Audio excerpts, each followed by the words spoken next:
सम्माननीय अध्यक्ष जी, मैं आज पहलगांव में निर्दोष यात्रियों की नृशंस हत्या पाकिस्तानी आतंकवादियों के द्वारा जो की गई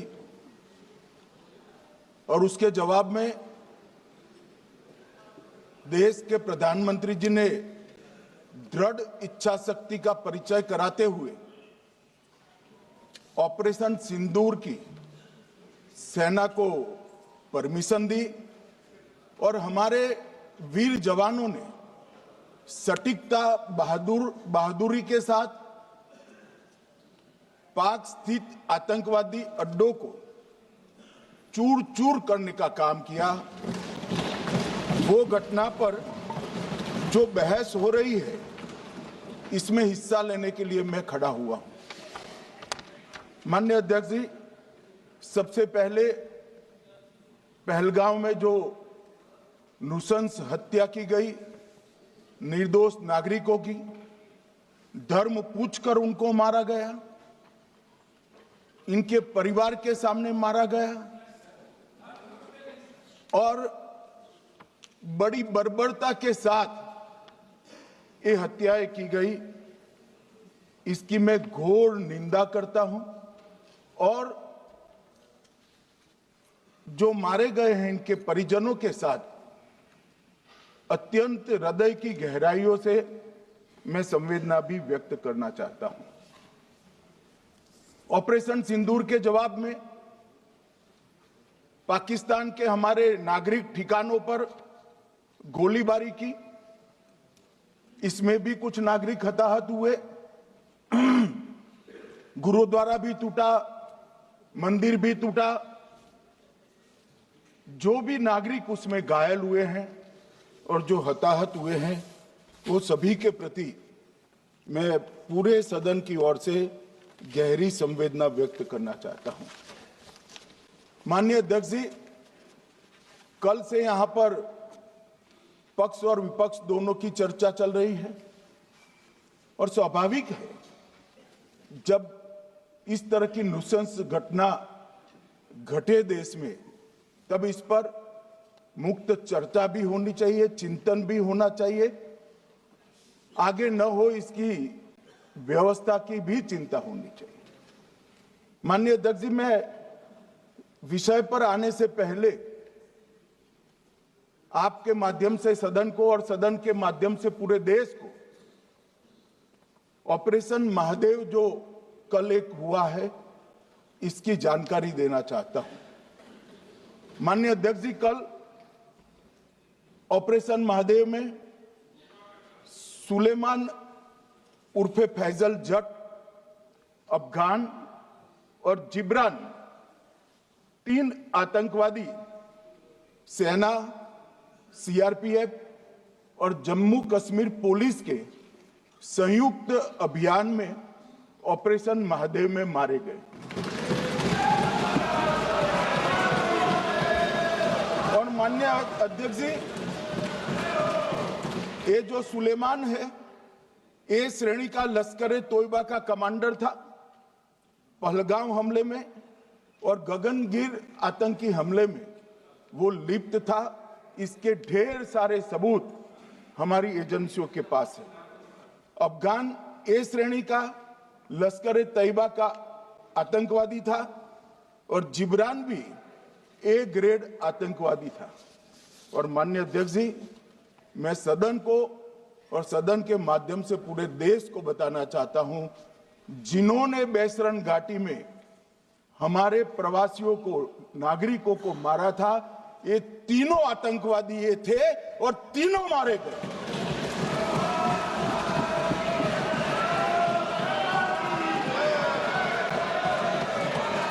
और मान्यवर, मैं आज इस सदन के माध्यम से सेना के पैरा 4, सीआरपीएफ के सारे जवान जो अभियान में शामिल थे और जम्मू कश्मीर पुलिस के जो जवान थे, वो सभी को सदन और पूरे देश की ओर से बहुत बहुत साधुवाद देना चाहता हूं। माननीय अध्यक्ष जी, मैं इस ऑपरेशन महादेव के बारे में थोड़ा डिटेल में बताना चाहूंगा। ऑपरेशन महादेव की शुरुआत 22 मई 2025 को, एक प्रकार से तो जिस दिन हत्या हुई थी उसी दिन रात को 22 मई 2025 को हुई। जिस दिन हत्या हुई थी उसी दिन रात को एक सुरक्षा मीटिंग की गई थी जम्मू कश्मीर में। ये पूछ रहे थे, कोई गए नहीं, सिर्फ राहुल गांधी गए। अब आपकी आंख कौन से चश्मे से देख रही है मुझे मालूम नहीं। माननीय अध्यक्ष जी, 1 बजे हमला हुआ, मैं 5:30 बजे श्रीनगर में उतर चुका था। माननीय अध्यक्ष जी, अरे सुनो सुनो, मैं बताता हूँ ना। 22 में सुनो ना प्लीज, धैर्य रखकर सुनो। हमने आपको नहीं टोका है, सुनना पड़ेगा भाई, ऐसे नहीं चलेगा। माननीय अध्यक्ष जी, नहीं, पर बैठे बैठे मत बोलिए आप भी। माननीय अध्यक्ष जी, 23 अप्रैल को टिप्पणी मत करिए। एक सुरक्षा मीटिंग की गई। सभी सुरक्षा बल, सेना, CRPF, BSF, Jammu Kashmir police, और सबसे पहले उसमें निर्णय किया गया कि जो नृशंस हत्यारे हैं वो देश छोड़कर पाकिस्तान भाग न पाए, इसकी हमने पुख्ता व्यवस्था की और भागने नहीं। 22 मई को आईबी के पास एक ह्यूमन इंटेल आई और एक क्षेत्र के अंदर, दाची गांव क्षेत्र के अंदर आतंकवादियों की उपस्थिति की सूचना मिली। आईबी और सेना द्वारा दाचीकाम क्षेत्र में अल्ट्रा सिग्नल कैप्चर करने के लिए जो इंस्ट्रूमेंट हमारी एजेंसियों ने बनाए हैं, इसके द्वारा इस सूचना को पुख्ता करने के लिए मई से 22 जुलाई तक लगातार प्रयास किए गए। ठंड में ऊंचाइयों पर हमारे सेना के अधिकारी पैदल इनके सिग्नल प्राप्त करने के लिए घूमते रहे, आईबी के अफसर भी घूमते रहे, सीआरपीएफ भी घूमती रही, और मान्यवर 22 जुलाई को हमें सफलता मिली। सेंसर्स के माध्यम से आतंकवादी होने की पुष्टि मिल गई। तब 4 पैरा, जो हमारी सेना का एक हिस्सा है, उसकी नेतृत्व में 4 पैरा के जवान, सीआरपीएफ के जवान और जम्मू कश्मीर पुलिस के जवान मान्यवर एक साथ ये आतंकवादियों को घेरने का काम किया।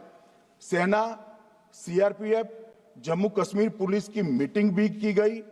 जो 5 ह्यूमन एसेट्स थे उनको भी वहां भेजा गया, और कुल मिलाकर कल जो ऑपरेशन हुआ, इसमें हमारे निर्दोष नागरिकों को मारने वाले तीनों आतंकी मौत के घाट उतार दिए। मान्यवर, तीनों के नाम मैंने बताए हैं, सुलेमान उर्फे फैजल जट, अफगान और जिब्रान। मान्यवर, वो तो एक आशंका थी कि यही लोगों ने घटना की है, मगर मैं बाद में एनआईए की जांच पर आता हूं, एनआईए ने पहले से ही इनको, जिन्होंने आसरा लिया था, वो लोगों को गिरफ्तार कर रखा था। उनको खाना पहुंचाने वाले लोगों को अपने कब्जे में रखा था। तो जब आतंकवादियों के शव श्रीनगर आए, इनसे पहचान कराई गई। 4 लोगों ने पहचान लिया, यही 3 लोग थे जिन्होंने पहलगांव में आतंकी घटना को, मगर हमने इस पर भी भरोसा नहीं किया। मान्यवर, कोई जल्दबाजी नहीं की। हमने जो आतंकी घटना स्थान से कारतूस मिले थे, वो कारतूस का एफएसएल रिपोर्ट पहले से करा कर रखा था, और चंडीगढ़ सेंट्रल एफएसएल के अंदर बैलिस्टिक रिपोर्ट के आधार पर उनका रिपोर्ट तैयार था। जब ये कल आतंकवादी मारे गए, इनकी 3 राइफलें पकड़ी गई। एक M9 अमेरिकन राइफल थी और 2 AK-47 राइफल थी। जो कारतूस मिले थे वो भी M9 और AK-47 के भी थे, मगर हमने इससे भी संतोष नहीं माना। ये राइफलों को एक विशिष्ट विमान के द्वारा कल रात को 12 बजे चंडीगढ़ पहुंचा गया और पूरी रात फायरिंग कर इसके भी खाली खोखे जनरेट किए गए। 2 खोखों का मिलान किया गया, राइफल की नाली और निकले हुए खोखों का भी मिलान हो गया। तब ये तय हो गया कि इन्हीं 3 राइफलों से हमारे निर्दोष नागरिक मारे गए। और मान्यवर, आज मैं सदन को बताते हुए बहुत खुश हूं। मोदी जी ने ऑपरेशन सिंदूर कर आतंकवादियों को जिन्होंने आतंकवादियों को भेजा था, उनके आकाओं को जमीन में मिलाने का काम किया था। सेना और CRPF ने वो आतंकवादियों को भी समाप्त कर दिया। और मान्यवर,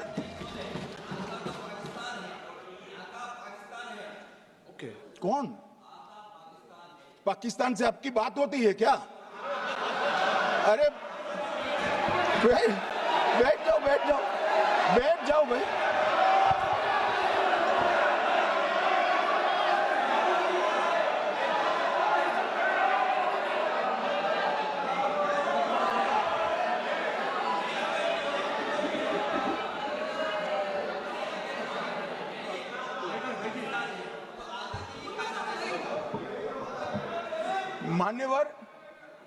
मान्यवर, मैं बताता हूं कैसे इनके आका मारे गए, वो भी नाम के साथ बताता हूं, जगह के साथ बताता हूं, घंटे, मिनट और सेकंड के साथ बताता हूं। मान्यवर, मैं तो अपेक्षा करता था कि जब ये सूचना सुनेंगे पक्ष विपक्ष में खुशी की लहर दौड़ जाएगी, मगर ये स्याही पड़ गई इनके चेहरे। ये क्या है मान्यवर, किस तरह की पॉलिटिक्स? भाई आतंकवादी मारे गए, आपको इसका भी आनंद नहीं है?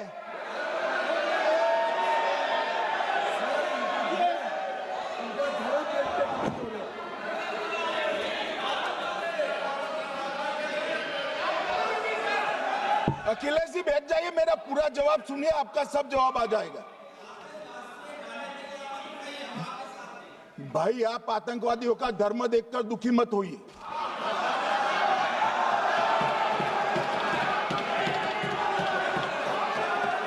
अखिलेश बैठ जाइए यार।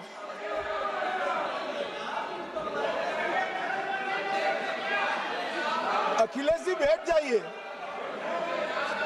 मान्यवर, किसी को संशय रखने की जरूरत नहीं है। बैलिस्टिक रिपोर्ट मेरे पास है, मेरे हाथ में है और 6 वैज्ञानिकों ने इसको क्रॉस चेक किया है। सुबह 4:46 पर फोन पर मुझे 6 ने वीडियो फोन पर कहा है कि 100% वही गोलियां हैं जो वहां चलाई। मान्यवर, ये हमारे देश की सेना, CRPF और जम्मू कश्मीर पुलिस, ये तीनों का एक साझा बहुत बड़ा कामयाबी है, जिस पर 140 करोड़ को नाज होना चाहिए, देश की जनता को नाज। मान्यवर, मैं तो गया था वहां पर जब ये घटना हुई। दूसरे दिन इनके परिजनों को मिला था। 6 दिन की शादी वाली बच्ची विधवा होकर मेरे सामने खड़ी थी। आज तक मैं वो दृश्य नहीं भूल सकता। मगर आज सारे परिजनों को मैं कहना चाहता हूं कि मोदी जी ने ऑपरेशन सिंदूर से भेजने वालों को भी मारा और हमारे सुरक्षा बलों ने जिनको भेजा था उनको भी मारा और एक ऐसा सबक सिखाया है कि आने वाले कई दिनों तक कोई ऐसी हिम्मत नहीं कर पाएगा। मान्यवर, मैं थोड़ा NIA की जांच के बारे में भी बताना चाहूंगा। मान्यवर, जिस दिन लश्कर ए तोयबा ने और इसके आउटफिट TRF ने इसकी जिम्मेदारी ली, उसी दिन हमने तय कर लिया था कि ये जांच NIA को सौंप दी जाएगी, क्योंकि NIA आतंकवाद के केसों की जांच के लिए, वैज्ञानिक तरीके से जांच करने के लिए और सजा कराने के लिए महारत हासिल की हुई विश्व मान्य एजेंसी है, जिसका सजा कराने का दर 96% से ज्यादा है। मान्यवर, हमने तुरंत ही इसकी जांच NIA को दे दी। हमने पूरी व्यवस्था की, सेना, BSF, CRPF और जम्मू कश्मीर पुलिस ने कि ये लोग देश छोड़कर भाग न जाए। और मान्यवर, इसकी जांच की शुरुआत हुई। एक थकाने वाली बहुत लंबी जांच हुई है। जांच के दौरान मृतक के परिजन जो साथ में थे, उनको सभी को चर्चा किए गया। पर्यटकों, खच्चर वालों, पोनी वालों, फोटोग्राफर, कर्मचारियों, विभिन्न दुकान में काम करने वाले लोगों, कुल मिलाकर 1055 लोगों की लंबी 3000 घंटे से ज्यादा पूछताछ इंफॉर्मेशन के लिए की गई और इस सबको वीडियो पर रिकॉर्ड कर दिया गया। और बाद में इसके आधार पर स्केच बनाया गया और ढूंढते 22/6/25 को एक बशीर की पहचान की गई और परवेज की पहचान की गई, जिन्होंने आतंकवादी घटना के अगले दिन आतंकवादियों को शरण दी थी। उनको अपने ढोक में रखा था। वो दोनों को गिरफ्तार कर लिया गया। अब वो हमारी कस्टडी में है। दोनों गिरफ्तार अपराधियों ने खुलासा किया कि 21/4/25 की रात को 8 बजे 3 आतंकवादी बेसरन से लगभग 2 किलोमीटर दूर स्थित परवेज ढोक में आए थे। आतंकवादियों के पास AK-47 और M9 कार्बाइन थी। जो 2 आतंकवादियों ने काली पोशाक पहनी थी और एक ने छद्म वेश किया था। खाना खाया, चाय पी और ढोक से निकलते वक्त कुछ खाना, नमक, मिर्च और मसाले लेकर वो चले गए। मान्यवर, उस वक्त हमने जिन खोखों को रिकवर किया था, इसको हमने चंडीगढ़ FSL में टेस्टिंग के लिए भेज दिया। और जब चंडीगढ़ FSL में टेस्टिंग के लिए भेजा गया तो वही राइफल से एप्को आतंकी हमला हुआ था, वो भी निश्चित हुआ। तो आज इसके साथ साथ दूसरे एप्को आतंकी हत्या को अंजाम देने वाले आतंकियों का भी इसके साथ ही समाप्ति हुई है, उनको मार दिया गया है। मान्यवर, और इसके बाद में स्केच बनाया गया। गिरफ्तार किए गए दोनों आरोपियों की माता जो थी, इन्होंने ये तीनों आतंकियों के मृतदेहों को पहचान लिया है। दोनों आतंकवादी घटना में साथ लेने वाले उनके साथियों ने भी पहचान लिया है और अब उसकी FSL की पुष्टि भी आज सुबह 4 बजे हो गई थी। अब मैं जांच का पूरा ब्यौरा बताना चाहता हूं। मान्यवर, ये हमले में 3 पाकिस्तानी आतंकवादी थे। हमले में 2 AK-47 और 1 M9 कार्बाइन का प्रयोग किया गया था और अब जो पकड़े गए हैं, इसके सुलेमान के कारण एप्को का मामला भी आज रिजॉल्व हो रहा है और आतंकवादियों को पनाह देने वाले 2 स्थानीय लोगों को भी इस केस में पकड़ लिया गया है। अब मान्यवर, कल पूछते थे कहां से आए, कहां गए, किसकी जिम्मेदारी है। भाई, जिम्मेदारी हमारी ही है। हम सरकार में हैं, हमारी ही जिम्मेदारी है।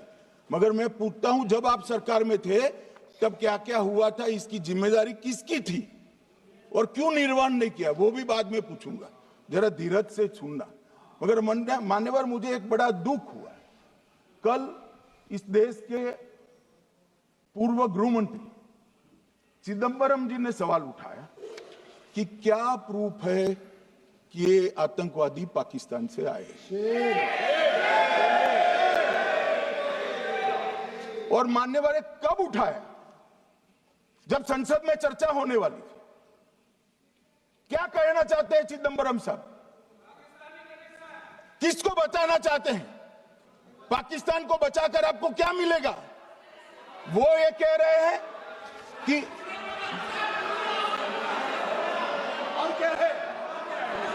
मत जवाब दो ना।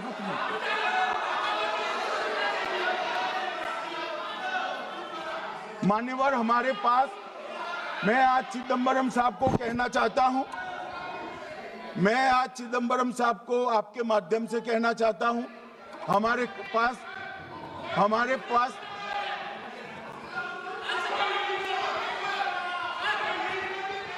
मान्यवर हमारे पास प्रूफ है, वो भी मैं सदन के सामने रखना चाहता हूं कि तीनों पाकिस्तानी थे। 3 में से 2 के पाकिस्तान के वोटर नंबर भी आज हमारे पास उपलब्ध है। मान्यवर ये राइफलें हैं, ये राइफलें भी हमारे पास उपलब्ध है। इनके पास से जो चॉकलेटें मिली हैं, वो चॉकलेटें ढोक में से मिली, वो भी पाकिस्तान की बनाई हुई चॉकलेट है। मान्यवर ये कहते हैं कि पाकिस्तानी नहीं थे, इसका मतलब पूरी दुनिया के सामने इस देश का एक पूर्व गृह मंत्री पाकिस्तान को क्लीन चिट दे रहा है।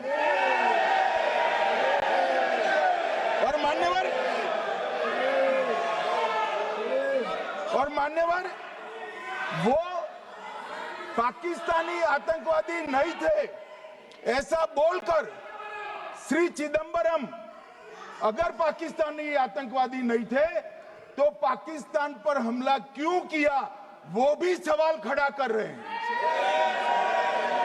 मान्यवर आज पूरी दुनिया ने हमारे संसद सदस्य गए थे, स्वीकारा था कि हमला पाकिस्तान ने किया है।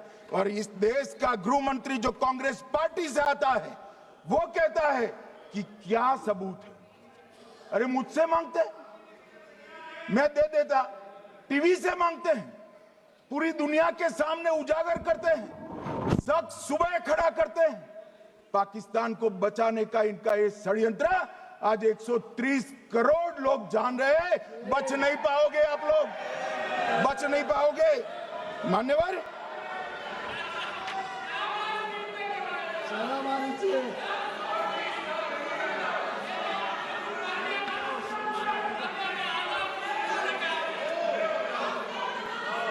मान्यवर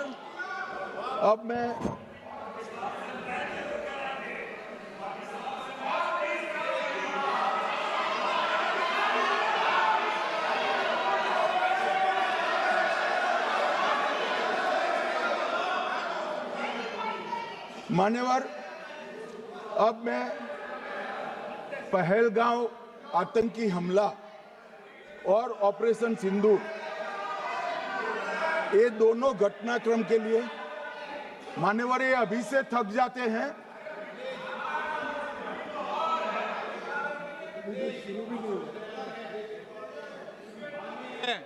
प्लीज बैठिए।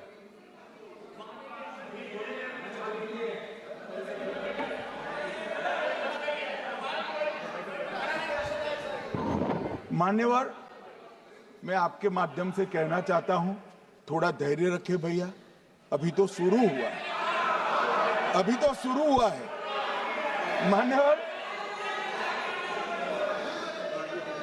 मैं पहलगांव आतंकी हमला और ऑपरेशन सिंदूर के बारे में पूरा घटनाक्रम बताना चाहता हूं। कल ढेर सारे सवाल उठाए। वैसे तो मुझे लगता था कि कल रक्षा मंत्री जी के भाषण के बाद शायद कांग्रेस पार्टी सपोर्ट में भाषण देना शुरू करेगी और अगर थोड़ी बहुत जनता की इच्छा की परख होती तो वो ही करते, मगर नहीं करा।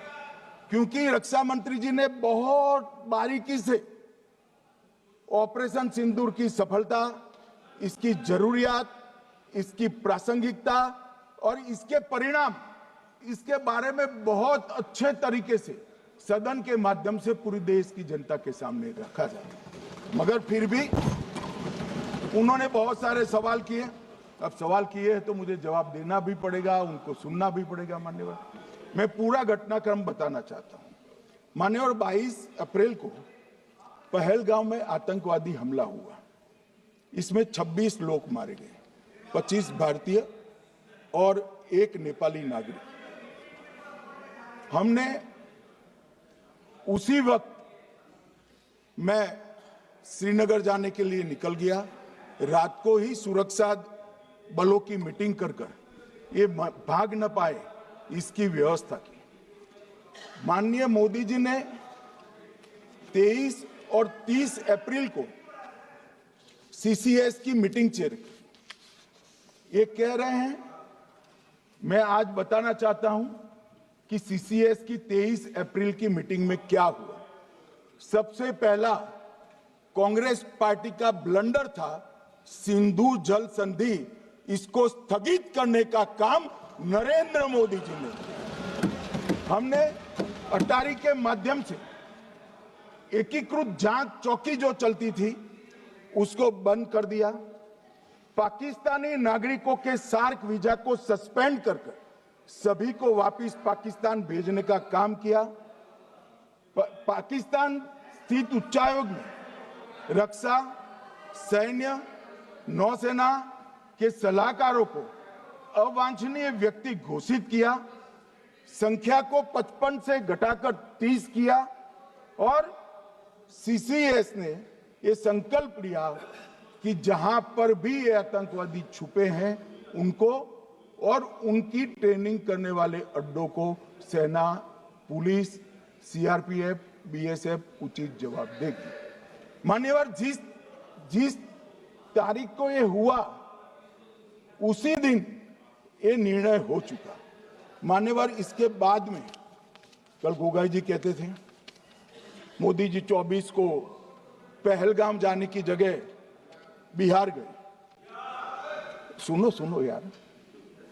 मान्यवर, मोदी जी जब ये पहलगाम घटना हुई यहां नहीं थे, विदेश में थे। आने के बाद तुरंत सीसीएस बैठक की और मोदी जी जिस दिन बिहार गए उस दिन पहलगाम में कुछ नहीं, कोई नहीं था, सिर्फ राहुल गांधी थे। सारे लोग चले गए थे, सारे लोग वहां से अपने अपने ठिकाने पर चले गए थे। मगर इन्होंने एक बात कही, उस पर मेरी आपत्ति है। मान्यवर, उन्होंने कहा 24 अप्रैल को चुनावी भाषण किया। मान्यवर, देश का नेतृत्व करने वाले देश के प्रधानमंत्री की फर्ज होती है कि देश की संप्रभुता पर, देश के नागरिकों पर अगर ऐसा जघन्य हमला होता है तो जनता की भावनाओं के अनुरूप जवाब देना चाहिए। मान्यवर, मैं आज आपकी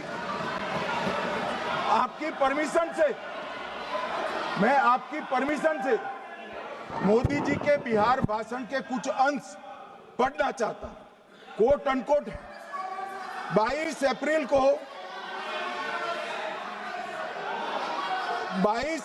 को पहलगाम का यह हमला केवल निहत्थे पर्यटकों पर नहीं बल्कि पूरे भारत की आत्मा पर एक दुस्साहसपूर्ण प्रहार है। आतंकवाद के प्रति दृढ़ और कड़ा रुख, आतंकियों और इसके हमले की साजिश रखने वालों की कल्पना से भी बढ़कर उनको सजा दी जाए। मान्यवर, महत्वपूर्ण है आतंकियों और इसकी साजिश रचने वाले दोनों को। आतंकियों की बची खुची जमीन भी मिट्टी में मिलाने का समय आ गया है। 140 करोड़ भारतीय इस बात के लिए एकजुट है कि आतंक के आकाओं की कमर तोड़ दी जाएगी। भारत हरेक आतंकवादी और उनके समर्थकों की पहचान करेगा, उनका पता लगाएगा और उन्हें दंडित करेगा।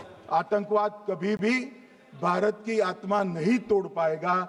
न्याय सुनिश्चित करने का मैं हर संभव प्रयास करूंगा। अनकोट। अब इसमें किसी को चुनावी भाषण दिखाई पड़ता है तो उसकी समझ शक्ति पर बहुत सारे सवालिया निशान लग जाते हैं। ये चुनावी भाषण नहीं है, आतंकवाद के खिलाफ लड़ने का 140 करोड़ भारतीयों का प्रतिघोष है जो मोदी जी ने वहां दिया। इनको चुनावी भाषण दिखाई पड़ता है, जैसे चश्मे होते हैं ऐसी ही दृष्टि होती है। मान्यवर, इसके बाद 30 अप्रैल को मान्यवर 30 अप्रैल को सीसीएस की बैठक हुई, पहले 23 को हुई थी। उसमें सशस्त्र बलों को पूर्ण ऑपरेशन की फ्रीडम दे दी गई। प्रधानमंत्री मोदी जी ने सीसीएस की उपस्थिति में रक्षा मंत्री, एनएसए और सेनाओं के प्रमुख के साथ बैठकर पूर्ण ऑपरेशनल फ्रीडम देने का काम किया और इसके बाद ये ऑपरेशन सिंदूर हुआ। मान्यवर, ऑपरेशन सिंदूर 7 मई को रात को 1:04 से 4 मिनट से 1:24 तक चला। उसमें पाकिस्तान के 9 आतंकी ठिकानों को ध्वस्त कर दिया और पूरी दुनिया ने इसके दृश्य देखे। साहब, इससे बड़ा संयमित हमला नहीं हो सकता। आजकल दुनिया में युद्ध चल रहे हैं, हम देख रहे हैं, बच्चे मर रहे हैं, महिलाएं मर रही, निर्दोष मर रहे। हमने 9 आतंकी अड्डों को समाप्त किया, परंतु एक भी सिविलियन नहीं मारा गया, केवल और केवल आतंकी मारे गए। स्थान थे मरकज सुभान अल्लाह बहावलपुर, मरकज तैयबा मुरीद के, महमूना जाया कैंप सियालकोट, अरे नाम सुनो काम में आएंगे, सरजाल camp Sialkot, Sawai Nala camp Muzaffarabad, Syedna Bilal camp Muzaffarabad, Gulpur camp Kotli, Barnala camp Bhimber और अब्बास कैंप कोटली। मान्यवर, सर्जिकल स्ट्राइक और एयर स्ट्राइक में हमने पाक ऑक्यूपाई कश्मीर में ही हमला किया, एक प्रकार से भारत के हिस्से पर ही हमला किया। पाक ऑक्यूपाई कश्मीर हमारा ही है, तो हमने तो हमारे हिस्से में हमला किया।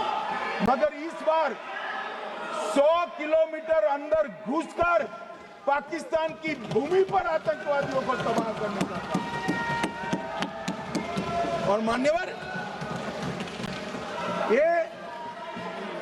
ये आतंकी वो के ठिकानों पर हमला हुआ, इसमें मारा कौन गया? हाफिज मोहम्मद जमील जैसे मोहम्मद के प्रमुख मौलाना मसूद अजहर के बहनोई, मुदस्सर खादियान मरकज तैयबा मुरीद का प्रमुख, याकूब मलिक जेएम पदाधिकारी, मोहम्मद हमसा जमील जेएम ऑपरेटिव, मोहम्मद यूसुफ अजहर गंभीर रूप से घायल था, फिर मारा गया। जैसे मोहम्मद का आमिर मोहम्मद हसन खान गंभीर रूप से घायल था, फिर मारा गया। जेएम ऑपरेटिव मोहम्मद हसन गंभीर रूप से घायल हुआ। अब्दुल मलिक, खालिद अबू अक्स और नोएम मलिक, इनका कोई पता ठिकाना नहीं। और मान्यवर, ये पूछते थे मुझे कल कि पहलगांव के दोषी कहां गए, वो पहलगांव के दोषी कहां गए? ये जो मैंने, अरे सुनो ना यार, ये जो 10 मैंने नाम पढ़े हैं, इसमें से 8 ये चिदंबरम एंड कंपनी के समय में आतंकवादी घटना घटाने वाले लोगों को नरेंद्र मोदी जी ने मारा। ये हमें पूछते हैं कहां गए? अरे भाई, आपके समय में जो छुप गए थे उनको चुन चुन कर हमारी सेना ने समाप्त कर दिया है। और ये 10 नहीं, कल राजनाथ जी घबराते घबराते बोले हैं, अब ऑथेंटिक शब्द का है, मैं बढ़ा नहीं सकता, मगर कम से कम 100 लोगों को हमारी सेना ने समाप्त, 100 से अधिक लोगों को हमारी सेना ने समाप्त करने का काम। मान्यवर, और इस पर भी गर्व नहीं कर सकते आप, इस पर भी गर्व नहीं कर सकते।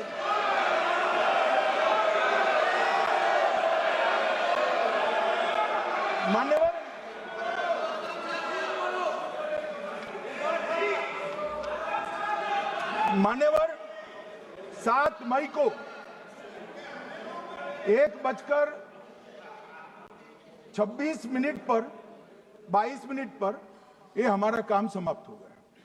हमारे डीजीएमओ ने उनके डीजीएमओ को बता दिया कि भाई हमने आतंकवादी हमलों पर स्थानों पर सिर्फ हमला किया है, इनके हेडक्वार्टर पर हमला किया है, जो हमारा आत्मरक्षा का अधिकार है। पूरी दुनिया इसको एक्नॉलेज करती है।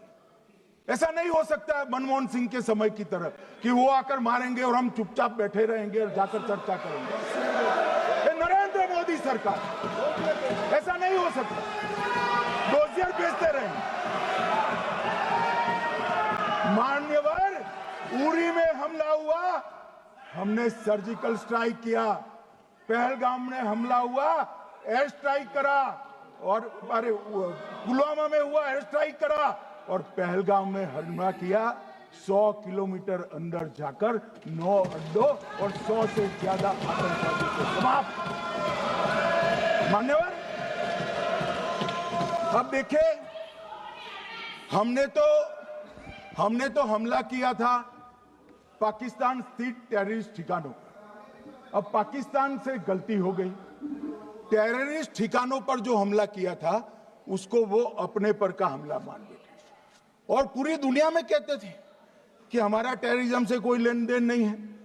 ये तो अब ऐसे ही ग्रुप करते, हम तो विक्टिम है, जो मनमोहन सिंह ने सर्टिफाइड भी कर दिया था कि ये भी विक्टिम है। मान्यवर, मगर दूसरे दिन इनकी श्रद्धांजलि का कार्यक्रम हुआ और पाकिस्तान को मालूम नहीं पड़ा कि ये पूरी दुनिया देखेगी। सेना के आला अफसर उनके नमाजे जनाजा में उपस्थित हुए, उनके जनाजे को कंधा दिया और ये सारे आतंकवादियों के जनाजे के जुलूस के अंदर पाकिस्तानी सेना, इनके अफसर, आईएसआई के अफसर, वहां की पुलिस के अफसर अश्रुभीनी आंख के साथ जुड़े थे। और मान्यवर, ये सिंदूर ने पाकिस्तान को पूरी दुनिया में एक्सपोज कर दिया कि पाकिस्तान के अंदर टेररिज्म स्टेट स्पॉन्सर्ड टेररिज्म है। ये पूरी तरह से, मान्यवर, पूरी तरह से एक्सपोज हो गया। 8 मई को पाकिस्तान ने हमारे रिहायशी इलाकों में हमला किया, हमारे सेना के अड्डों पर हमला किया, मगर एक भी मिसाइल से उनका कुछ नुकसान नहीं कर पाई। बहुत नजदीक से की हुई गोलाबारी के कारण हमारे गुरुद्वारा टूटा, एक मंदिर टूटा, कुछ हमारे नागरिक हताहत हुए।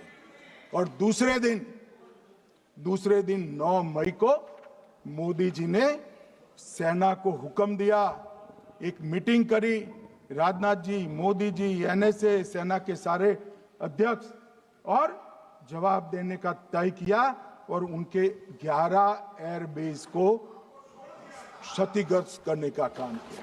मान्यवर, 8 एयरबेस इतने सटीक तरीके से तोड़े गए, पाकिस्तान की पूरी एयर डिफेंस सिस्टम धरी की धरी रहेगी, कुछ नहीं कर पाई। नूर खान चकलाला एयरबेस तोड़ दिया गया, मुरीद तोड़ दिया गया, सुगुर्दा तोड़ दिया गया, रफीकी तोड़ दिया गया, रहीम यार खान तोड़ दिया गया, जकोबाबाद तोड़ दिया गया, सुक्कुर और भोलारी भी तोड़ दिया गया।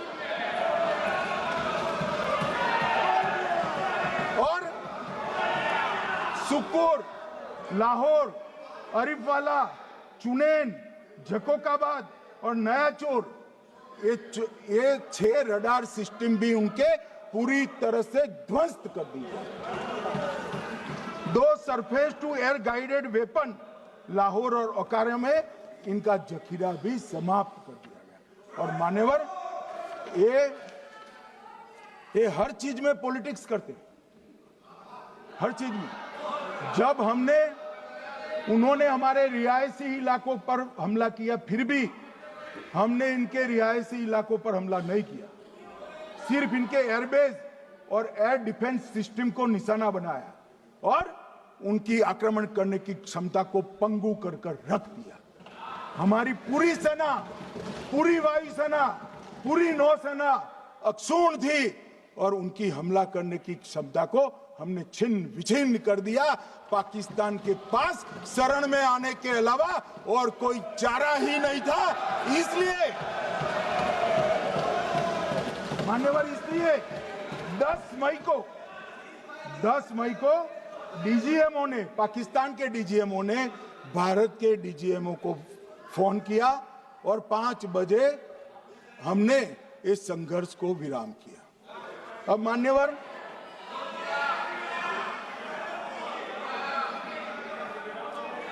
ये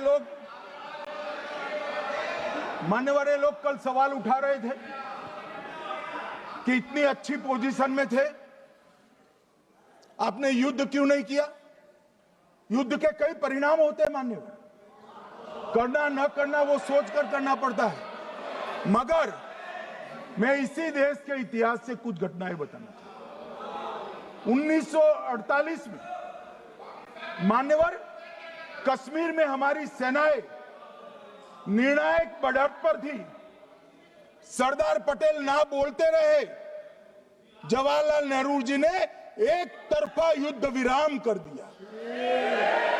और मान्यवर मैं बड़ी जिम्मेदारी के साथ कहता हूं, मैं इतिहास का विद्यार्थी हूं, पाक ऑक्यूपाई कश्मीर का अगर अस्तित्व है तो जवाहरलाल नेहरू जी की ये युद्ध विराम के कारण है। इसका जिम्मेदार जवाहरलाल नेहरू है। मान्यवर 1960 में सरदार पटेल ने विरोध किया था, गाड़ी लेकर आकाशवाणी तक गए थे, घोषणा न करते दरवाजे बंद कर दिए थे। मान्यवर 1960 में सिंधु जल पर भौगोलिक व रणनीतिक रूप से हम बड़े मजबूत थे और उन्होंने सिंधु समझौता क्या किया? 80% भारत का पानी पाकिस्तान को दे दिया। मान्यवर 62 के लड़ाई की बात मैं बाद में करता हूं। 65 की लड़ाई में हाजीपीर जैसे स्ट्रेटेजिक जगह पर हमने कब्जा किया था, 66 में उसको लौटा दिया गया। मैं 71 के युद्ध की भी बात करना चाहता हूं। मान्यवर 71 में कल राजनाथ जी ने भी बताया, पूरे देश ने इंदिरा जी का समर्थन किया। उन्होंने पाकिस्तान के 2 टुकड़े कर दिए। बहुत बड़ी विजय थी भारत की और सदियों तक भारत इस विजय पर गर्व करेगा। हम सब भी करते हैं, हमें कोई आपत्ति नहीं। मगर हुआ क्या मान्यवर? युद्ध की विजय की चकाचौंध में क्या हुआ? 93 हजार युद्धबंदी हमारे पास थे, 93,000 और 15,000 वर्ग किलोमीटर क्षेत्र पाकिस्तान का हमारे पास था। 93,000 युद्धबंदी उस वक्त की पाकिस्तान की सेना का 42% और 15,000 वर्ग किलोमीटर क्षेत्र। मगर शिमला में समझौता हुआ, पाक ऑक्यूपाई कश्मीर मांगना ही भूल गए। अगर उस वक्त पाक ऑक्यूपाई कश्मीर मांग लेते, न रहेगा बांस न बजती बांसुरी। ये कैंप तोड़ने की जरूरत न पड़ती साहब आपको, हमको। मान्यवर इतना ही नहीं, पाक ऑक्यूपाई कश्मीर तो नहीं लिया, मांगना ही भूल गए। 15,000 वर्ग किलोमीटर की जीती हुई भूमि भी वापस दे दी। तय हुआ था पाकिस्तानी नरसंहार के लिए युद्ध अपराध न्यायाधिकरण बनेगा, नहीं बना। सेना ने पूर्वी पाकिस्तान में नरसंहार किया था। 195 पाकिस्तानी अधिकारियों पर मुकदमा चढ़ना था। भुट्टो अपने साथ इंदिरा जी के सामने से छुड़ा कर ले गए। जनरल मानेकशॉ का एक कोट अनकोट कहता हूं, जनरल मानेकशॉ का, जो एक प्रकार से आर्किटेक्ट माने जाते हैं बांग्लादेश विजय के, इन्होंने कहा कि भुट्टो ने भारत के नेतृत्व को मूर्ख बनाया। अब जो शब्द है, मैं आप कोट अनकोट है, इसमें मेरा कुछ नहीं है, ये लोग गुस्सा न हो सकते। I told her into bracket Indira Gandhi, Indira ji को कहा that he into bracket Bhutto के लिए, he has made monkey out of you. समझ में आता है? ये फील्ड मार्शल साहब ने कहा है मान्यवर, और ये हमें सिखा रहे हैं। ये नहीं किया, वो नहीं किया, फलाना नहीं किया, ठिकाना नहीं किया। अरे भाई, आप तो पाकिस्तान को क्लीन चिट दे रहे हो कि पाकिस्तान ने हमला ही नहीं किया है। क्या अधिकार है आपको पूछने का? कोई अधिकार नहीं है। साहब देखिए क्या होता है। मैंने कहा पाकिस्तान को क्लीन चिट दे रहे हो, तो कनी मोदी जी कह रही है कि हम नहीं दे रहे हैं। कनी मोदी जी, माननीय अध्यक्ष जी, आपके माध्यम से मैं कनी मोदी को बताना चाहता हूं, माननीय सदस्य जी को, कि वो कह रही है हमने नहीं दिया, मगर जिसके साथ बैठते हो उसका दोस्त तो आपके सर पर आएगा ना। चिदम्बरम जी कर रहे हैं, आपके राज्य से है, कांग्रेस के प्रमुख नेता है। देश के पूर्व गृह मंत्री कह रहे हैं कि पाकिस्तान ने आतंकवादी नहीं भेजे थे। क्या क्लीन चिट देना चाहते? किसी को अधिकार नहीं है साहब यहां आतंकवाद पर बोलने का, किसी को अधिकार नहीं। मान्यवर, मैं अब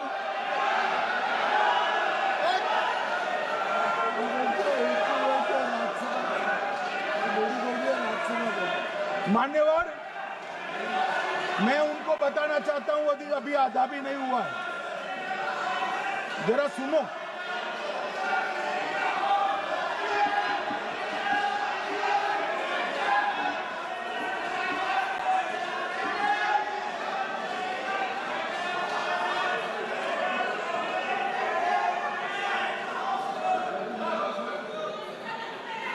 मान्यवर, 62 के चिन्ह में क्या हुआ, 62 के युद्ध में क्या हुआ? ये अभी कल कुछ कांग्रेस के सदस्य चीन का सवाल पूछ रहे थे। मैं आज पूछना चाहता हूं, 62 के युद्ध में क्या हुआ? 38,000 वर्ग मीटर, पूरा सदन ध्यान से सुने, 38,000 वर्ग मीटर अक्साई चीन का हिस्सा चीन को दे दिया गया। और वर्ग किलोमीटर ही बोला, वर्ग किलोमीटर। और मान्यवर, ऐसी ही चर्चा उस वक्त सदन में हुई। मैं तो बड़ी गंभीरता से जवाब दे रहा हूं, मुझे बोलने नहीं देते। जवाहरलाल नेहरू जी ने क्या कहा? वहां घास का एक तिनका भी नहीं उगता है, वो जगह को क्या करे? तो एक संसद सदस्य ने, नेहरू जी का सर मेरे जैसा था, महावीर प्रसाद त्यागी जी ने कहा कि आपके सर पर भी एक बाल नहीं, वो चीन बेच दे क्या?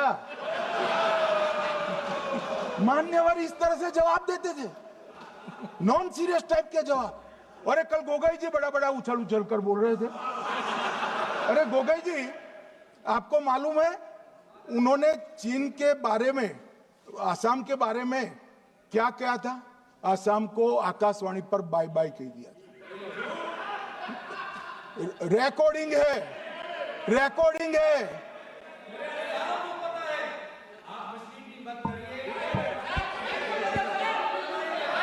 मान्यवर, मैं भी सहमत हूं, मैं भी सहमत हूं, पूरे आसाम को पता है। मान्यवर,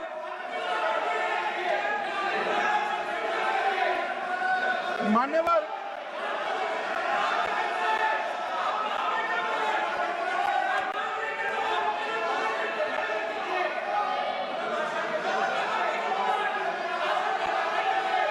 मान्यवर, मुझे मालूम है पूरे आसाम को पता है, इसीलिए तो वो विरोध पक्ष में बैठे हैं वहां पर आसाम में। पूरे आसाम को पता है। और मान्यवर,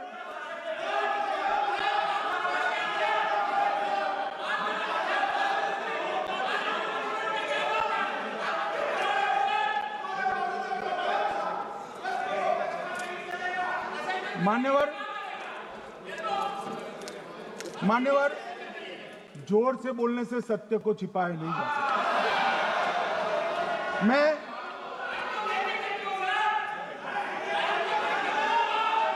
मान्यवर, मैं selected works of Jawaharlal Nehru series volume 29 पृष्ठ 231 पर से एक जवाहरलाल नेहरू जी के पत्र को कोट करना चाहता हूं।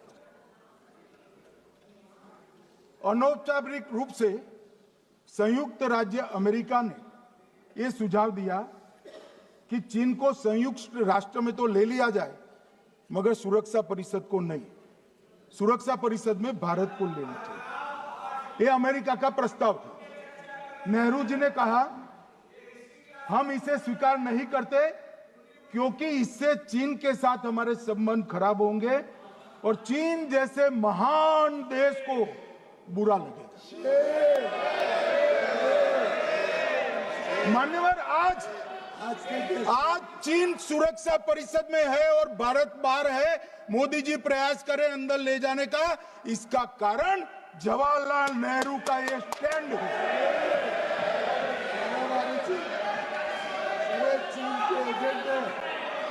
और मान्यवर, ये तो पीढ़ी दर पीढ़ी चलता आ रहा है।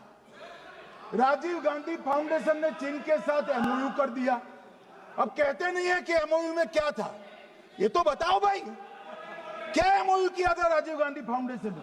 और जब डोकलाम में हमारे सेना के जवान चीन की सेना के सामने आंख में आंख डालकर बैठे थे, वो चीन के राजदूत के साथ राहुल गांधी मीटिंग कर रहे थे। ये मान्यवर ऐसा नहीं है। जवाहरलाल नेहरू, सोनिया गांधी, राहुल गांधी, तीन पीढ़ी तक के चीन का प्रेम उतरता जा रहा है। मान्यवर,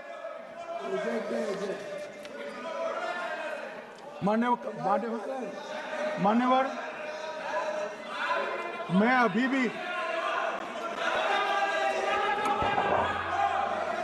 भी एक बात इस महान सदन के माध्यम से देश की जनता को कहना चाहता हूं, जो मेरी मान्यता है। ये सारी आतंकवाद की जड़ पाकिस्तान है और पाकिस्तान कांग्रेस पार्टी की भूल है। पार्टीशन स्वीकार न करते पाकिस्तान कभी न होता। इन्होंने पार्टीशन को स्वीकार कर देश को तोड़ा है। मान्यवर, कल विदेश मंत्री जी बता रहे थे शर्म अल शेख सम्मेलन का बलूचिस्तान ब्लंडर, जिसने पाकिस्तान को हमारे साथ चर्चा करने के लिए इक्वल फुटिंग पर ला दिया। मान्यवर, अब ये टेररिज्म की बात करते हैं। मैं इसमें भी पूरे देश की जनता को टेररिज्म की विगत 20 साल की स्थिति से अवगत कराना चाहता हूं। मान्यवर, अटल जी की सरकार थी। 2002 में टेररिज्म को समाप्त करने के लिए अटल जी की सरकार, एनडीए की सरकार, भाजपा सरकार पोटा का कानून लेकर आई। मान्यवर, मैं सदन को याद कराना चाहता हूं, पोटा कानून का विरोध किसने किया था? किसने किया? कांग्रेस पार्टी ने किया। हमारे पास बहुमत नहीं था राज्यसभा में। मजबूरन हमने कानून को घिर गया, मजबूरन संयुक्त सत्र बुलाना पड़ा और पोटा कानून संयुक्त सत्र में पारित हुआ। देश नहीं भूल सकता मान्यवर। और पोटा कानून को रोककर आज भी कांग्रेस पार्टी के नेता जब बोले तब कहे, पोटा कानून को रोककर किसको बताना चाहते थे आप? किसको बचाना चाहते थे? पोटा तो आतंकवादियों के खिलाफ था। पोटा को रोककर अपनी वोट बैंक का उल्लू सीधा करने के लिए आप आतंकवादियों को बचाना चाहते। और मान्यवर, 2004 में अटल जी की सरकार गई, मनमोहन सिंह, सोनिया गांधी की सरकार आई। आते ही पहला काम क्या किया मान्यवर? पहली ही कैबिनेट में पोटा कानून को रद्द कर दिया। मैं फिर से पूछता हूं, किसके फायदे के लिए कांग्रेस पार्टी ने पोटा कानून रद्द किया? जवाब दीजिए जरा यहां पर। और मान्यवर, इसके बाद क्या हुआ? 2004 के दिसंबर में पोटा कानून रद्द हुआ। 2005 में अयोध्या में रामलल्ला के टेंट पर हमला हुआ, आतंकवादी मारे गए। मुंबई लोकल ट्रेन 2005 में रामलल्ला पर हमला, 6 में मुंबई ट्रेन में बम धमाके, 187 लोग मारे गए। 2006 डोडा उधमपुर में हिंदुओं पर हमला, 34 लोग मारे गए। 2007 हैदराबाद 44 लोग मारे गए। 2007 यूपी लखनऊ वाराणसी 13 लोग मारे गए। रामपुर सीआरपीएफ कैंप वहां पर हमला हुआ 2008 में। 2008 में श्रीनगर के आर्मी के काफिले पर हमला हुआ, 10 सुरक्षा बल मारे गए। मुंबई आतंकी हमला 2008 में हुआ, 246 लोग मारे गए। जयपुर में 8 बम धमाके हुए, 64 लोग मारे गए। 2008 में अहमदाबाद में 21 बम धमाके हुए, 57 लोग मारे गए। दिल्ली में 2008 में 5 धमाके हुए, 22 लोग मारे गए। और पुणे की जर्मन बेकरी 17 लोग मारे गए। वाराणसी में 10 में धमाका हुआ, 11 में मुंबई में 3 धमाके हुए, 27 लोग मारे गए। अब मैं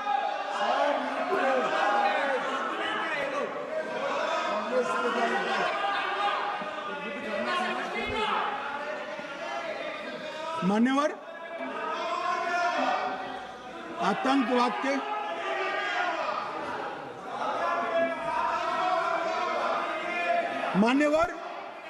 आतंकवाद के खिलाफ लड़ाई होती, कभी वो हमला करते हैं, मगर सवाल ये है कि इन्होंने 5 से 11 के बीच में 27 जघन्य हमले किए, 1000 के करीब लोग मारे गए। आपने क्या किया? क्या किया आपने? जवाब दीजिए, क्या किया?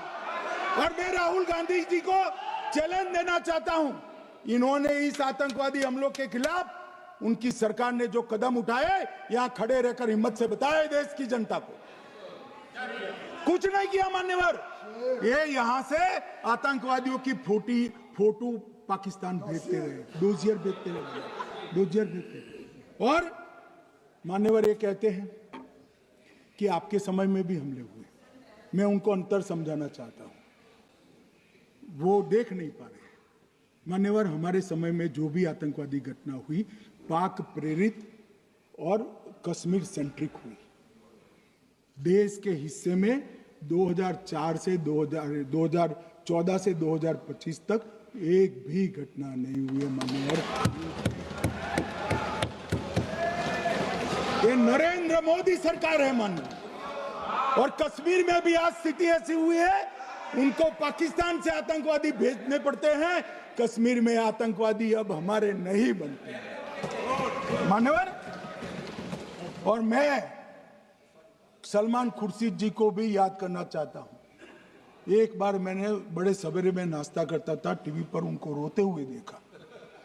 मुझे लगा क्या हुआ, कोई बड़ी घटना हो गई। तो रोते रोते वो श्रीमती सोनिया गांधी के घर से बाहर आ गए कि बाटला हाउस की घटना देखकर सोनिया जी फूट फूट कर रो पड़ी। अरे रोना था तो शहीद मोहन शर्मा के लिए रोते, बाटला हाउस के आतंकवादियों के लिए रोना आता है। और मान्यवर हमें पूछते हैं कि आपने क्या किया। कोई अधिकार नहीं है पूछने का, कोई अधिकार नहीं है मान्यवर। और ये हमें पूछते थे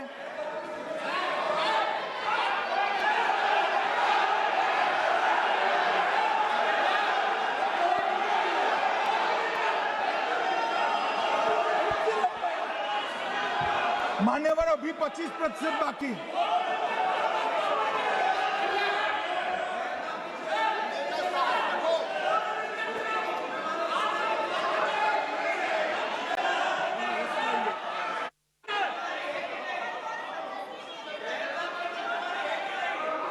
बैठिए, जवाब दे रहे हैं ना आपका, जवाब दे रहे हैं आपका। पहलगांव के बाद जो घटनाक्रम घटित उसका जवाब दे दिया ना माननीय गृह मंत्री जी ने। आपने पूछा आतंकवादियों क्या हुआ, आतंकवादियों का जवाब दे दिया। क्या पूछना चाहते हैं आप? आपने हर सवाल पूछा, हर सवाल जवाब सुनिए माननीय गृह मंत्री जी।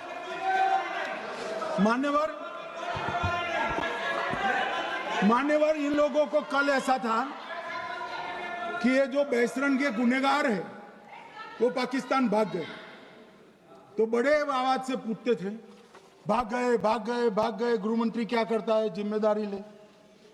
हमारी तो सेना ने ठोक दिया, सीआरपीएफ ने ठोक दिया मान्यवर। अब मेरा तो जवाब बनना ना देता है ना वो मांगना बनता है, मगर मैं उनको कुछ पूछना चाहता हूं।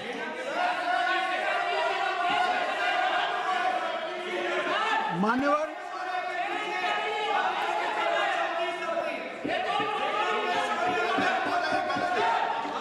प्लीज, मारेगी तो सेना है ना, सेना अब ऐसे भी मारेगी ना, तो वो भी ये कह रहे हैं सेना और सीआईएसएफ ने मारा।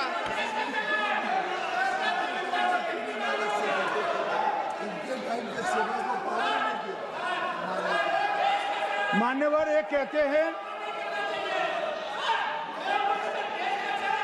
साहब इसको बिठाओ जरा।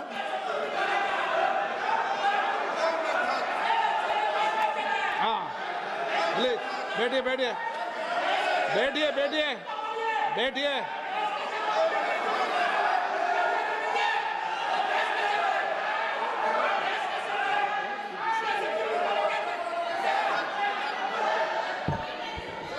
सबको मान्यवर, ये लोग मुद्दा उठाना चाहते हैं तो जरूर उठाए। मैं आज सुबह ही सलमान खुर्शीद जी का वो इंटरव्यू मेरे मोबाइल में रिजर्व कर आया हूं। आप जब भी कहोगे ये पूरे टीवी पर बताने के लिए मैं तैयार हूं। सेव कर आया हूं। इनकी इच्छा है तो कल एक समय तय करिए, यहां बता दीजिए चारों टीवी में, और देश की जनता भी देख लो।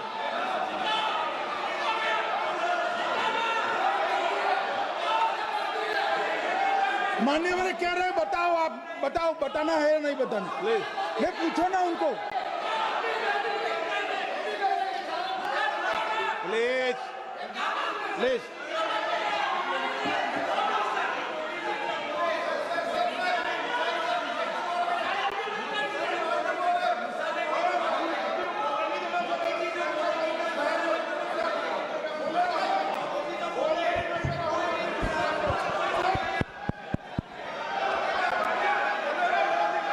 बिट्टू बैठ जाओ। मान्यवर ये पूछ रहे थे कि क्यों भाग गए। अब मेरा समय काफी जाएगा, मैं जरा संक्षिप्त में कहता हूं, घटनाओं पर नहीं जाऊं।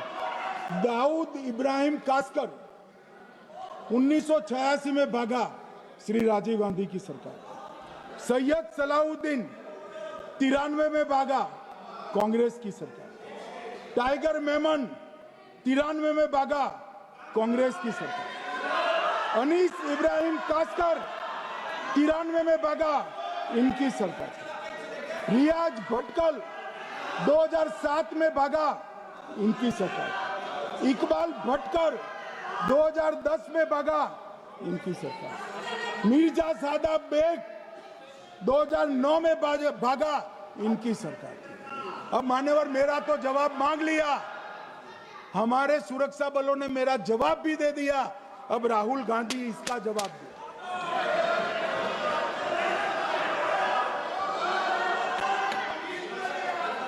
मान्यवर, अब मैं कश्मीर के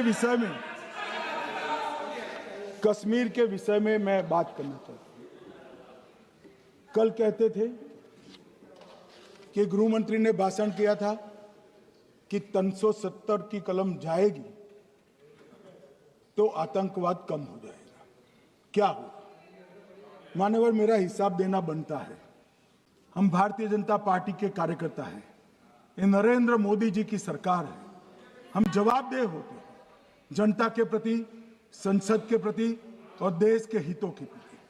मैं आज देश की जनता के सामने 2004 से 14 और 2015 से 25 10-10 साल का लेखा जोखा रखना चाहता हूं। 2004 से 14 में अखंड सोनिया मनमोहन की सरकार थी 10 साल की, और 15 से 25 अखंड रूप से नरेंद्र मोदी जी के साथ। कश्मीर में टेरर इंसिडेंट 7,217 हुए थे 2004 से 14 में। 70% की कमी के साथ 2150 हो गए 1525। नागरिकों की मृत्यु 2004 से 14 में 1770 हुई, 2015 से 25 में कम होकर 357 हो गई, 80%। सिक्योरिटी फोर्सेस की मृत्यु 1060 हो गई उस वक्त, और हमारे समय में 542 हुई, और टेररिस्टों की मृत्यु में 123% की वृद्धि हुई। ये हमें पूछ रहे हैं क्या हुआ? आंकड़े से भाग नहीं सकते भाई, आंकड़े से भाग नहीं सकते। और अब मैं कहता हूं कि धारा 370 ने कश्मीर में आतंकवादी इकोसिस्टम को नष्ट कर दिया है, जिस धारा 370 को आपने इतने साल तक बचा कर।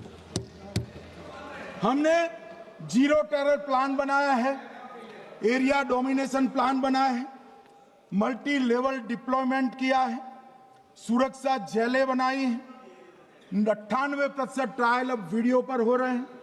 हमने संचार साधन बसाए हैं और 702 फोन विक्रेता जेल में डाले, 2667 सिम कार्ड बन गए। हमने एक जमाना था साहब, 10-10 हजार लोगों के जनाजे निकलते थे। पूरे देश ने घटनाएं देखी होगी, बुरहान वानी मर गए, फला मर गए, ढिका मर गए, 10-10 हजार। अब जो मारा जाता है उसको वही दफना दिया जाता है। किसी भी आतंकवादी को उसका महिमा मंडन करने के लिए जनाजे की इजाजत नरेंद्र मोदी के शासन में नहीं। मान्यवर, आतंकवादियों के सगे वाले और समर्थक चुन चुन कर हमने नौकरियों से निकाले, पासपोर्ट रद्द कर दिए हैं, गवर्नमेंट कॉन्ट्रैक्ट रद्द कर दिए हैं, 75 से ज्यादा आतंकी समर्थकों को कोर्ट से ऑर्डर लेकर सरकार से बर्खास्त कर दिया गया है। बार काउंसिल उनके समर्थकों से भरी थी, सस्पेंड कर नया लोकप्रिय चुनाव हमने कराया है। मान्यवर, कई संगठन बैन करे, मैं बाद में बताता हूं। विशेष यूएपीए अदालतें बनाई हैं, लगभग मार्च 22 से 25 के बीच में यूएपीए के 2267 मामले हमने जब्त किए हैं, दर्ज किए हैं, 374 कुर्की की है। और परिणाम क्या है मान्यवर? ये पूछ रहे हैं परिणाम क्या है? शुतुरमुख वृत्ति से अगर मिट्टी में सर रखकर बैठोगे तो कुछ नहीं, सूर्य भी नहीं दिखेगा। मान्यवर, परिणाम आया है। पहले ऑर्गेनाइज्ड टॉन्ट पेल्टिंग साल की 2654 होती थी एवरेज इन केस में। कितनी मान्यवर? 2654 पथराव होते हैं, 2024 में 0 हो गए। मान्यवर, ऑर्गेनाइज हड़ताल पाकिस्तान से ऐलान करते थे, घाटी बंद रहती थी। पाकिस्तान की भी हिम्मत नहीं है, घाटी में भी हिम्मत नहीं है। इनके समय में साल में 132 दिन घाटी बंद रहती थी, अब ऑर्गेनाइज हड़ताल 3 साल से 0 है। मान्यवर, टॉन्ट पेल्टिंग में नागरिकों की मृत्यु हर साल 112 होती थी, 3 साल से नागरिकों की मृत्यु 0 है। मान्यवर, जख्मी होते थे 6235 लोग टॉन्ट पेल्टिंग में, आज 0। मान्यवर, आज मैं बताता हूं, एक समय में हुर्रियत के नेताओं को यहां वीआईपी ट्रीटमेंट मिलता, हुर्रियत के साथ चर्चा करते थे, और ये हुर्रियत वाले आते थे, रेड कारपेट पूरा रोड खाली कर सीधा आता था, और मनमोहन सरकार के दूत इनके साथ चर्चा करते थे। सारे हुर्रियत के कंपोनेंट हमने बैन कर दिए हैं, सारे जेल की सलाखों के पीछे। हम कोई हुर्रियत से बात करना नहीं चाहते। मैं सदन में नरेंद्र मोदी जी की नीति दोहराना चाहता हूं। हुर्रियत टेररिस्ट संगठनों के आउटफिट है, हम इनसे बात नहीं करेंगे। हम अगर किसी से बात करेंगे तो घाटी के युवाओं के साथ बात करेंगे, हुर्रियत के साथ बात। मान्यवर, चुनाव के दौरान डर का माहौल होता था, अब 98.3% मतदान हुआ पंचायत चुनाव। कांग्रेस की बंद बहिष्कार का समय बंद हो गया। सेपरेटिस्ट बात करना चाहते थे, अब वो नहीं कर सकते। और मान्यवर, 2019 के बाद हमने कितने संगठन बैन करे, मैं बोलना चाहता हूं, थोड़ा समय चाहिएगा मान्यवर।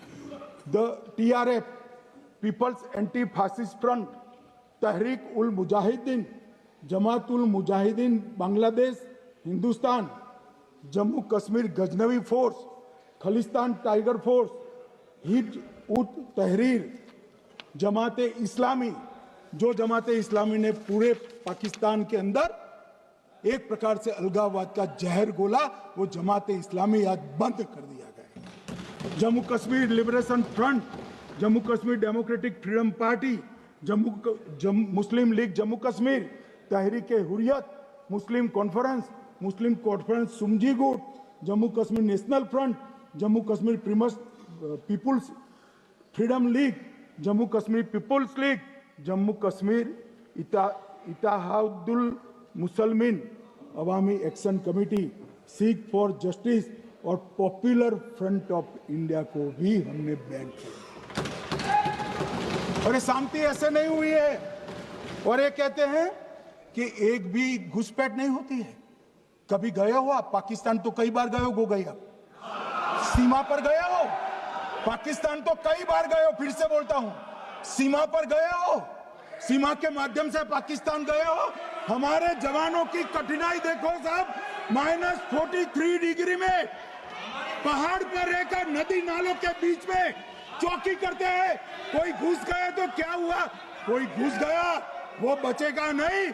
यहां हम उसको या तो अरेस्ट करेंगे या तो एनकाउंटर में वो मारा जाएगा, बचेगा कोई नहीं। इनको सीमा की भौगोलिक कठिनाइयां मालूम नहीं।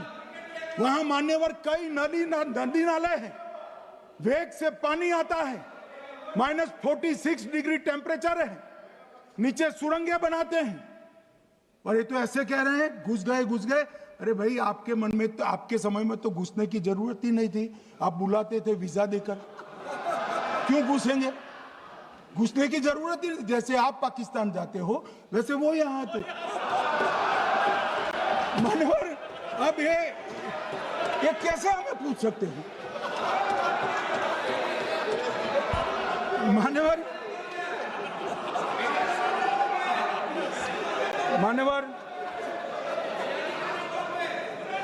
मैं समझ रहा हूं मान्यवर, मैं समझ रहा हूं पोटा का विरोध करने वाले को नरेंद्र मोदी की आतंकवादी विरोधी नीति नहीं पसंद आई।